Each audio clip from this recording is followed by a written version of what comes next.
Well, if you want to travel this spring or early summer, we've got some ideas for you that won't break the bank. Travel journalist and meteorologist Jennifer Broome is here with where to go, and she's sharing some tips on how to travel affordably. It's good to see you. It's always great to see you. We were just talking about your recent trip to Costa Rica. Yes, it was hot there, but that's okay. It's a beautiful country. That is for sure. Very safe country too. Yes.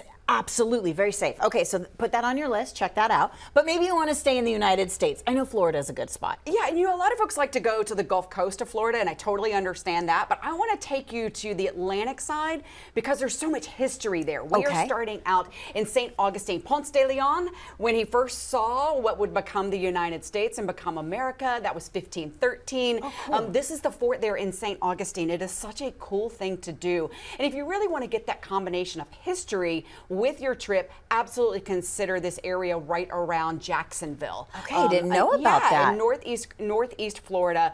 And one way to kind of make it affordable is to really think about exploring a region instead of just one spot. Okay. This is called Boneyard Beach, and then Caddyshack, which is a wildlife sanctuary for animals that cannot be returned to the wild. But just so many different options there. And of course, why not you get that beach experience? You can also have an island experience on Amelia Island there. Oh, I've heard so many good things about Amelia Island. Yeah. And I will tell you, I kind of thought, oh, it's going to be going to be super luxurious and expensive. But because they have a year-round population, it's quite affordable. Okay, good to know.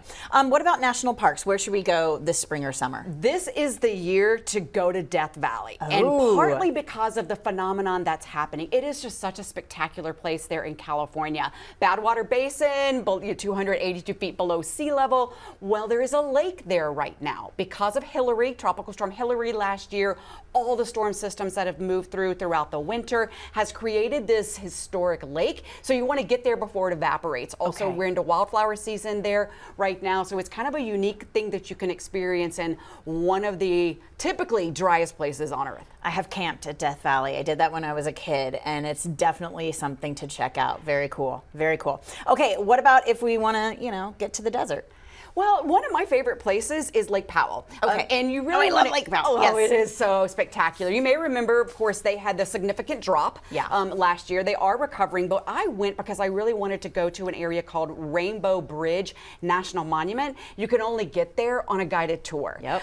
Or you can do a 14 to 15 mile hike if you want to do that. But it's such a unique way to do this. There it is. Oh, it's gorgeous. And again, you can stay at Lake Powell Resort. Really a unique thing just to be surrounded by all of that sandstone. Yeah. The sunrises, the sunsets, the hiking. That is Colorado Bend or Horseshoe Bend on the Colorado River, a very famous spot. And then Antelope Canyon, where you were guided in by Navajo members, and just a really unique spot. So put Page, Arizona, Lake Powell Resort on your list. One of my other favorite trips as a kid was renting a houseboat with my family, doing that. And you guys know I went to school in Arizona, in the reservation. Of your childhood. I know. We camped a lot. I don't think I saw the inside of a hotel room until I was much older, that's for sure. Colorado, where should we go?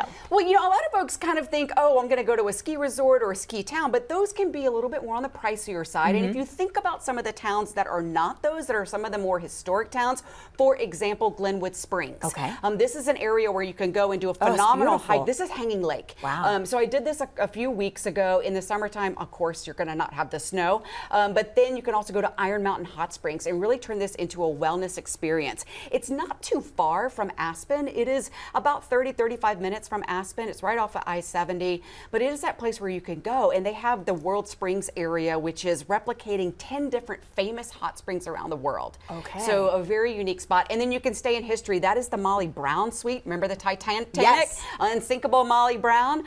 She was one of the famous guests. Theodore Roosevelt was a famous guest at Hotel Colorado. So you're also, again, getting that history. As you know, I love to not only travel, but I love to travel and learn. Okay. And really experience the history and put those things that you learn in the textbooks or you see online, that you learn in school, putting them into place and really watching it come alive. Okay, well, speaking of that, some exciting news for you because you are co-authoring a book on San Antonio that's coming out in the fall. That is awesome. Congratulations. Surprise! Yeah, so what are you going to add to the book about San Antonio? So I'm writing this book with my friend Adina Anderson, and it's coming out in the fall, so I don't want to give too much away. away about it, but I wanted to share a few of my favorite places. You may notice if you follow me on social media, I have been doing a lot of things around San Antonio lately. And everybody thinks, oh, I want to go to the Alamo. Trick to the Alamo, if you haven't gone or you have families and friends coming in, is get in line before 9 o'clock to go into the church.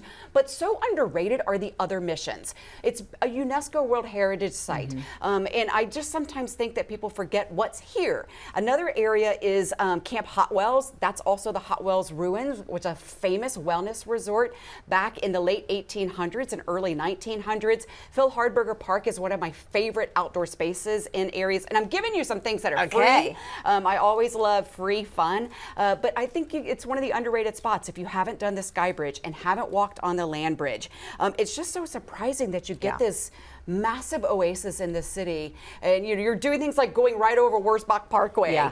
But yeah, there's something special coming out later this year in the fall. I cannot wait to and share of course more. you will come back and talk about it for sure. Absolutely. Always good to see you, Jennifer. Great spots all over the country, and of course, if you'd like to know a little bit more, be sure you're connecting with Jennifer. You can find her online at sweptawaytoday.com and on Instagram at Jennifer Broome Travel. So check that out.